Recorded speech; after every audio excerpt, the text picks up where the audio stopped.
on the team brewing up in Green Bay, we bring in Lauren Helmbrecht, who is live from Packers training camp with us. And Lauren, there's so much chatter around the quarterback Jordan Love and his new paycheck, but now he's going to have to put his money where his mouth is. What are the realistic expectations for Jordan Love and this Packers team as he enters year 2 as the starter?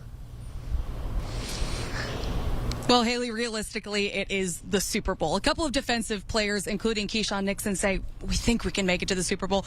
Love, he's not saying that out loud, but based on the second half of his season last year, I don't think it's out of the question. He had one of the best touchdown to interception ratios going into the playoffs. And then, like you mentioned, that Cowboys game, he had a 157.2 passer rating, one of the best all time in the playoffs. If Love can build upon that second half of the year, going into year 2 as a starter, I don't see why they couldn't at least make the NFC championship game and then go to the Super Bowl. We're going to talk more about that in a minute, but taking a look here at Jordan Love's season last year, you mentioned the touchdown to passing, or the touchdown to interception ratio, I should say. Obviously, he had quite the finish to the end of last season. We'll see him get the start as well in that first preseason game.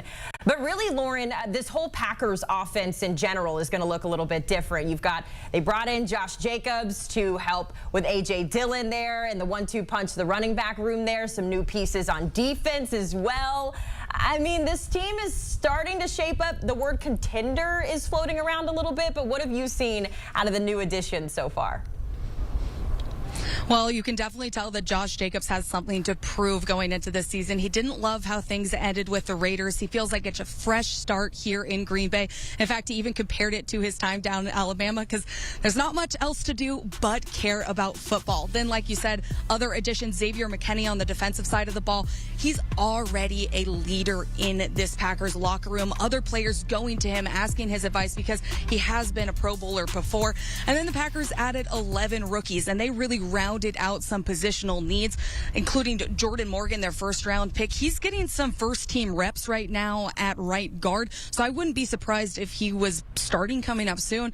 Lastly, I have to talk about the wide receiver room. Something unique about the Packers, they don't have a wide receiver one, and they don't think that's a problem. Christian Watson, Romeo Doubs, Jaden Reed, the list goes on. At any given game and any given moment, one of those wide receivers will be available for Jordan Love, and that's why the offense feels so strong, is because there's so much depth. Listen, as a Cowboys fan who watched Christian Watson light it up against Dallas a few years ago when he was a rookie, they've got some weapons. I've seen what he can do, but it will be interesting to see how that wide receiver battle pans out. Of course, another one of the new additions in Green Bay is the new defensive coordinator, Jeff Hafley, coming over from the college side of things, and he had quite the task when hired, right? This is a Packers defense that ranked 20th or worse in a laundry list of categories here. How have you started to see his fingerprints on this Green Bay defense? The best word that I can use to describe it is aggressive. That's the Hafley mindset. That's the 4-3 defensive scheme mindset, is aggressiveness. Rashawn Gary now has his hand on the ground, and he is attacking from the go. Gary, Kenny Clark, Preston Smith, they've all said, I really feel like I can play free in this defensive scheme. The Packers want to generate more turnovers. They need more interceptions this season, but Hafley says that all starts up front. You need to pay attention to the defensive line because what's happening there by disrupting the quarterback, that will result in Xavier McKinney and Jair Alexander snagging some balls out of the air, getting some interceptions, and hopefully turning that defense into a successful offense. But again, like I have to say, it's hands on the dirt, aggressiveness, playing free from the front of the defense all the way to the back end. Yeah, it's fun, too, as we're taking a look here at some of the video from Packers practice. The ramp-up period from pads to no pads. You finally get to see what these guys can do on both sides of the ball here. So I mentioned we'll talk about this a little later in terms of their path to the playoffs. Is it too early to say that the Packers are Super Bowl contenders? Because when you think about the NFC, it usually requires you playing the 49ers and or the Cowboys and Eagles at some point in their quest to a Super Bowl here. So how confident are you that that Super Bowl contender word is a reality in Green Bay?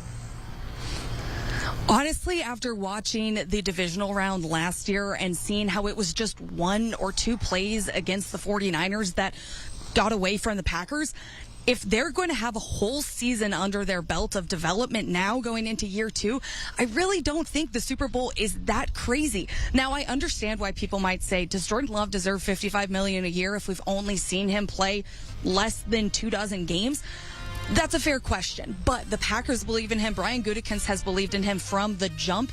And so if the Packers have a track record of developing quarterbacks from Brett Favre to Aaron Rodgers, well, that's going to train into Jordan Love. And they really think that he's going to be even better. He's trying to unlock scrambling, and instead of just keep putting his eyes down and running when the pocket collapses, well, he's looking down the field, and he's going to be better throwing deep balls. So if he's getting better and the Packers made it that far last season, Haley, I don't know why the Super Bowl seems out of the question. Listen, they shocked the world last year when they were the youngest team to win a playoff game against the Dallas Cowboys, a team that was heavily favored to get to the Super Bowl then. So obviously nothing is out of the question in Green Bay. We thank you, Lauren Helmbrecht, for jumping on HQ with us to discuss the outlook for the Packers heading into the 2024 season. Green Bay is going to open the year, if you remember, taking on Philadelphia in that Brazil game, the first game ever in Brazil in terms of the NFL. But along the way, make sure you kick it with us here on CBS Sports, because our season begins on September 8th.